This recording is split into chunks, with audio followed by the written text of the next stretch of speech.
pessoal, imaginemos um plano plástico e moldável como a água, criado a partir da forma que o pensamento lhe dá e que por isso mesmo está sempre numa incessante mutação, que ocorre na mesma velocidade que esse pensamento acontece. Um universo onde tudo está em constante revisão, criação e reformulação simultânea, como se fosse uma espécie de massa moldável, constituída por som, luz, pensamentos, imagens e memórias, criando formas que são devolvidas a essa mesma fonte que as está criando, e, consequentemente, interferindo nelas mesmas, indefinidamente, eternamente. Um universo incompreensível, onde nada é duradouro, onde tudo o que nele existe são possibilidades que podem acontecer de todas as maneiras imagináveis ou não, e permanecer ali vibrando por toda a eternidade, desde que sejam continuamente alimentadas. Um plano que reproduz e aceita tudo aquilo que a mente e a emoção cria, tanto de modo consciente quanto de modo inconsciente, e que existe como se fosse uma espécie de mescla entre água e línguas de fogo, oscilando, inconstantes, entre a harmonia e a desarmonia, a forma e a não forma, já que a emoção interfere na mente e esta por sua vez remodela essa mesma emoção, como se fossem dois irmãos, em permanente atrito e de naturezas opostas, porém atados um ao outro, se digladiando entre si para cumprir o mesmo destino. E por conta dessa constante mutação, tudo que existe nesse plano é fugaz e incerto. O ser e o não ser convivem entre si num mundo de combinações infinitas. Porém, para que todo esse universo possa existir, é necessário que acreditemos nele, e para que isso aconteça, ele vai precisar se mostrar como sendo realidade mesmo não sendo, e através dessa ilusão acaba por alimentar ao seu Criador para que possa devorá-lo em seguida. Em resumo, eu tenho um pensamento aliado a uma emoção, e esse pensamento cria uma forma ou vibração astral que por sua vez reforça o pensamento que a criou, com a finalidade que ele nela acredite, e quanto mais acredita, mais a continua criando, ou melhor, alimentando eternamente, infinitamente. Assim sendo, somos induzidos a acreditar no nosso próprio pensamento como se ele fosse uma única realidade. Só que esse pensamento não percebe que essa forma por ele criada como vibração astral precisa sugá-lo para poder sobreviver. O que acaba estabelecendo então um processo de consciência bastante restritivo, porque aprisiona o pensamento ao invés de o expandir. Desse modo, somente um conhecimento superior, abstrato e abrangente, que expanda e extrapole os limites da mente racional e a coloque em xeque, nos libertando das regras, restrições e dogmas, e que nos conecte sensorialmente com novas possibilidades inconcebíveis e até então inimagináveis, através da supraemoção, é capaz de romper essa mecânica do plano astral. Porque quanto mais definimos, justificamos e explicamos, mais presos nós vamos ficando a ele, e quanto mais presos no astral, mais iludidos e distantes estaremos em relação ao verdadeiro plano espiritual, pois estaremos em contato apenas com as nossas criações individuais e coletivas, embora chamando tais experimentos de espiritualidade. Mas, como nada se perde no campo do conhecimento, por conta disso, experimentos astrais acabam sendo muitas vezes necessários e importantes para o nosso aprendizado e desenvolvimento, desde que compreendidos a nível de autoconhecimento, porque vão nos lançar em contato com os nossos mundos inconscientes, ou para que nós nos desiludamos dele e comecemos a perceber a espiritualidade sob um outro ponto. É inevitável que a humanidade precise passar por isso. Para se chegar no plano espiritual, é necessário que cruzemos o plano astral, assim como quem atravessa um rio, e o plano astral que foi formado por ocasião da queda lunar é exatamente esse rio que precisa ser transposto. Pelo fato de confundirmos o que é astral com o que é espiritual, a grande questão é que nunca poderemos afirmar que tais experiências nesse campo se tratam de um contato espiritual ou se apenas não passam de uma mera projeção mental nossa, criada pelo nosso próprio ego inferior em sua necessidade de existir, como acontece na grande e esmagadora maioria dos casos. Porém, realidade ou não, tudo aquilo que criamos é como um espelho que faz parte de nós e, portanto, tudo que nos leva a nos conhecermos e realizarmos esse confronto acaba sendo válido, mas precisamos nos lembrar que um reflexo no espelho não passa de uma ilusão. O problema ocorre quando estamos tão convictos de nós mesmos e acreditando que o espelho é uma realidade e acabamos então por impor às outras pessoas as nossas verdades ou percepções nesse campo como sendo uma única verdade universal a ser seguida ou aceita por todos.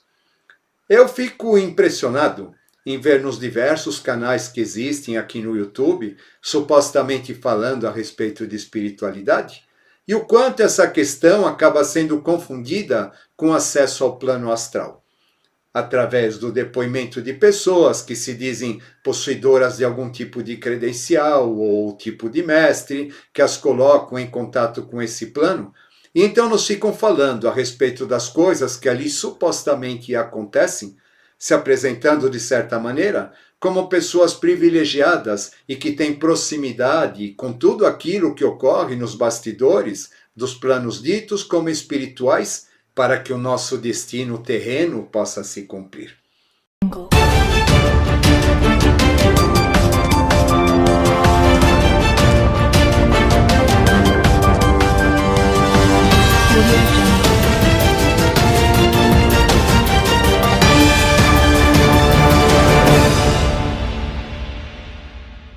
Parece que, do mesmo modo como no passado, a gente tinha os fofoqueiros de plantão, falando a respeito das vidas das celebridades, agora nós temos aqueles que nos trazem notícias recém-chegadas dos planos supostamente mais sutis, nos despejando todo tipo de bisbilhotices a respeito das vidas de certas entidades, mentores, níveis de consciência, bem como tramas ocultas relacionadas aos destinos da humanidade.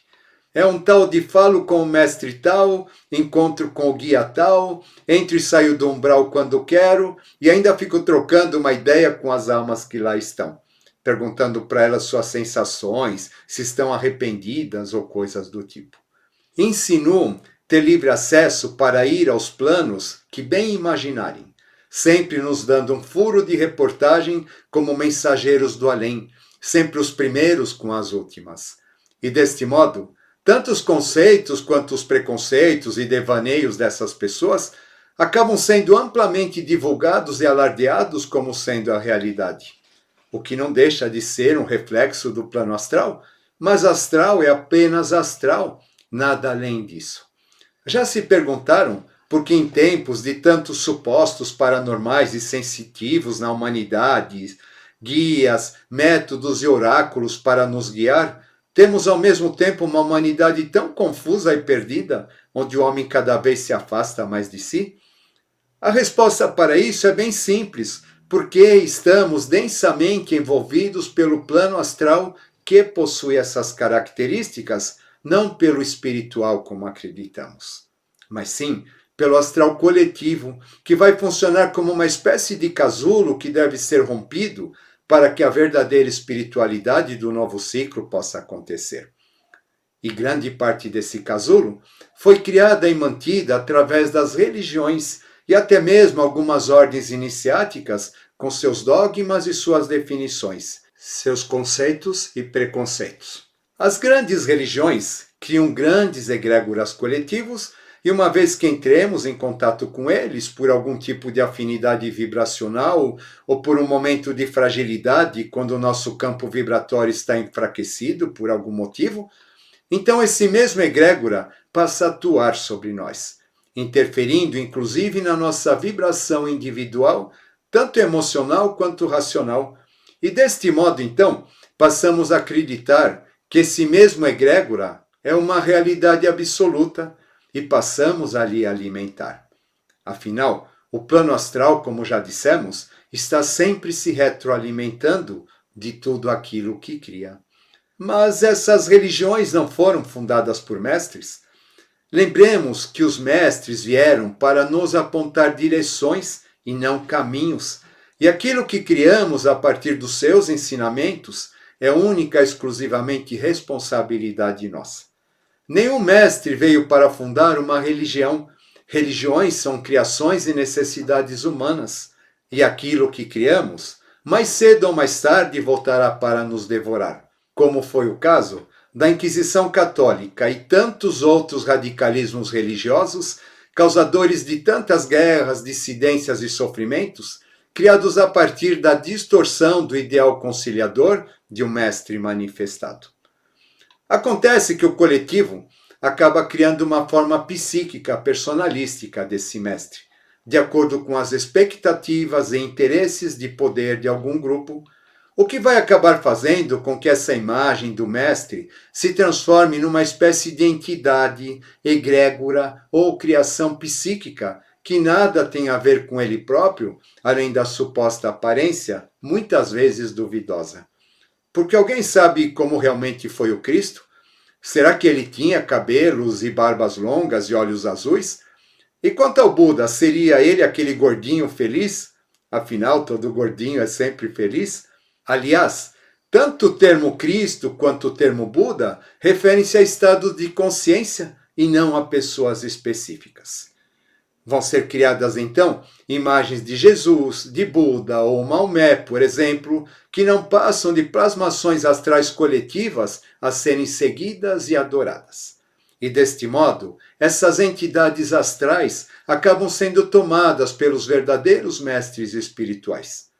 Por isso está escrito não criar imagens, com certeza não se referindo apenas às esculturas de pedra. A questão está nas imagens que criamos dentro de nós. E mais uma vez, a alma se confunde com o espírito. Isso não só vai acontecer em relação às questões religiosas, como também às questões políticos e ideológicas, porque por trás de tudo está a questão do poder. Existem tanto aqueles que não acreditam em nada, quanto aqueles influenciáveis que acreditam em tudo. Existem aqueles que querem descobrir as verdades por si só, como também aqueles que vão se engajar coletivamente em algum tipo de crença ou religião para isso. Tudo isso são egrégoras, construídos no plano astral durante séculos, ou melhor dizendo, nos diversos planos astrais existentes em suas mais diversas tônicas, que de uma certa maneira vão acabar por reger as vidas de seus seguidores, provando a essas pessoas que elas estão sempre certas. Muitas vezes, esses egrégoras vão se apoderar das mentes das pessoas que os alimentam para devorá-las em seguida, através do radicalismo dogmático e do fanatismo. E esses diferentes egrégoras religiosos ou ideológicos vão acabar por moldar diferentes planos ou mundos astrais em diferentes níveis, cada qual com as suas regras e explicações, a nos ser apresentado como um caminho inevitável a ser percorrido após a nossa existência física, como sendo expressões de uma única realidade. Mas é sempre bom lembrar que não existe uma só realidade a ser vivida, assim como não existe uma só verdade, porque a mônada precisa de todas as experiências. Desse modo, teremos as diversas versões a respeito do mundo astral e vida após a morte a serem assimiladas em função das expectativas e conveniências de crenças das pessoas nesse sentido. Mas qual delas é a certa? Qual delas é errada? Na verdade, todas não passam de criações humanas, de especulações. A realidade está muito além disso. Mas num determinado momento evolutivo, elas foram um caminho necessário, coisas do ciclo de peixes. Porque os homens precisam explorar todas essas possibilidades até se desiludirem, para atingirem essa conclusão comum que os irmanará finalmente. A desilusão netuniana como regente do ciclo de peixes.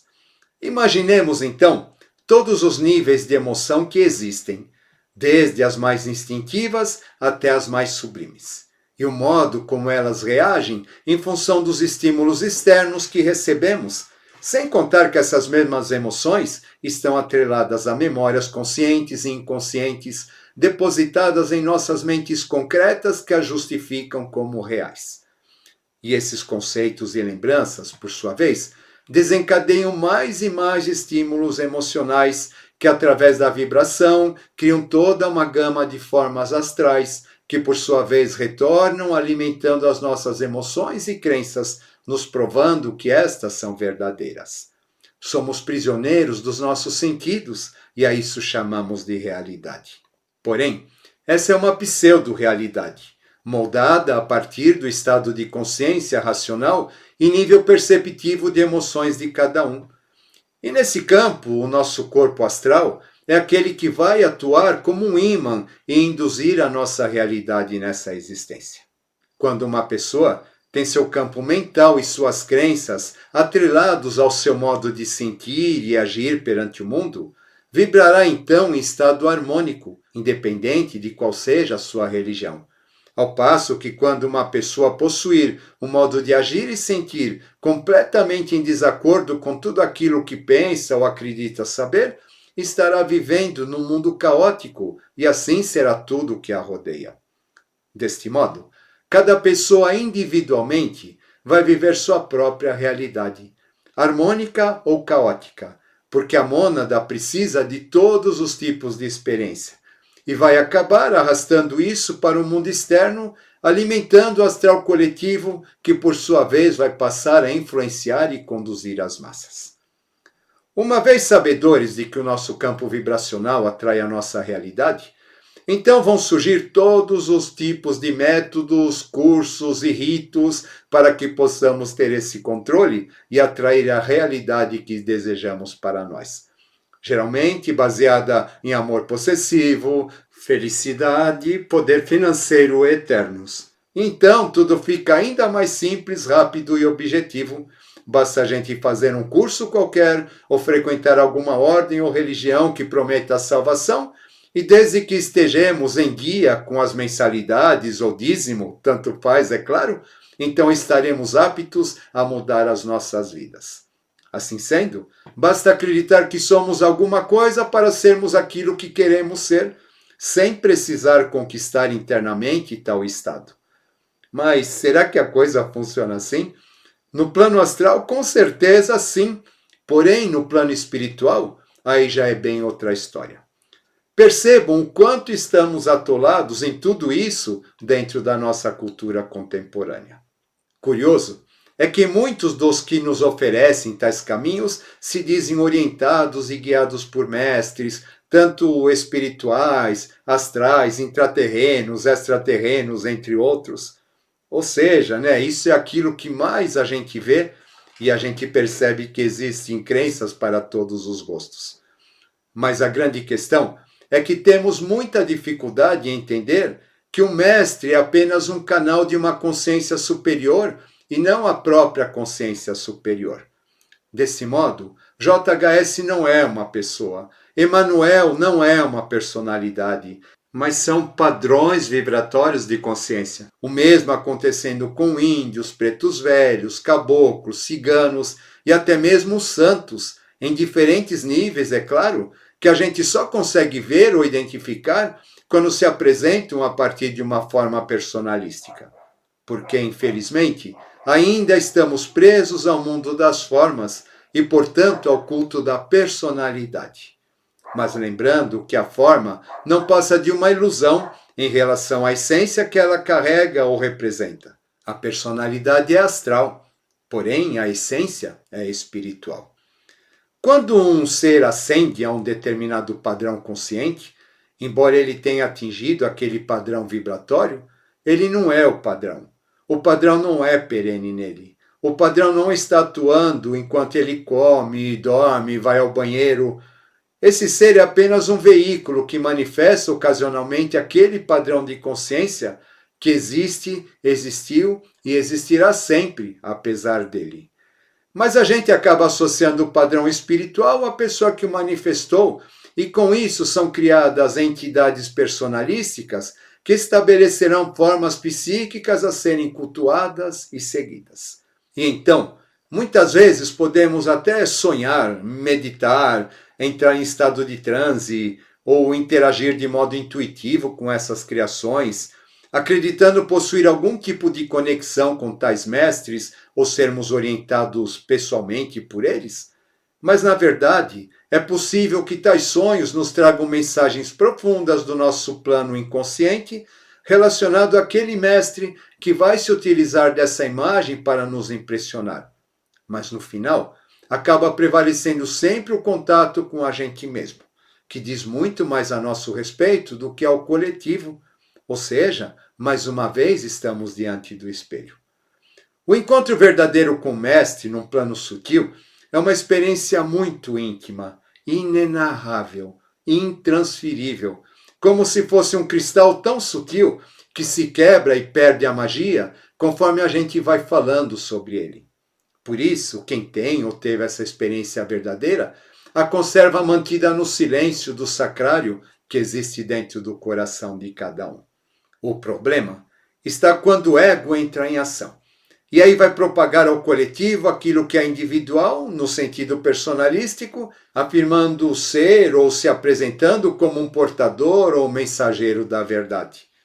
O mesmo vai acontecer em relação às chamadas viagens astrais e projeções mentais, onde a pessoa vai ser nitidamente conduzida aos seus mundos subjetivos, criados a partir de seu conhecimento, das suas crenças e das suas emoções, e não a um plano espiritual verdadeiro, como possa imaginar, porque a espiritualidade verdadeira é impessoal e só é atingida quando houver a renúncia da personalidade humana, o que não ocorre nessas chamadas viagens e projeções, onde a pessoa ou personalidade continua presente no comando do experimento. Ao culto personalístico que isso gera, poderíamos muito bem associar a ideia de animismo, já que a alma se refere à personalidade de alguém. E neste caso, o animismo não seria então algo limitado a uma ou mais práticas religiosas, mas seria tudo aquilo que criamos nesse plano astral e que, por sua vez, acaba nos aprisionando para que continuemos a alimentá-lo. Nada a ver, então, com tipos de doutrinas, mas sim com o modo como nos relacionamos com elas.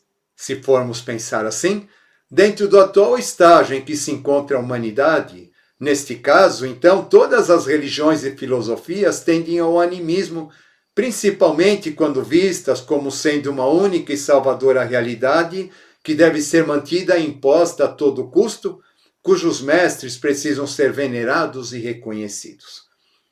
Quando a gente morre, então, por similaridade vibracional, acabamos sendo atraídos para este ou aquele padrão de consciência, muito mais construído em função das nossas ações aqui neste mundo do que por nossas crenças, já que é a nossa ação nesse plano que determina aquilo que realmente somos, muito mais do que aquilo que dizemos ser ou acreditar, ou a religião a qual nos julgamos pertencer.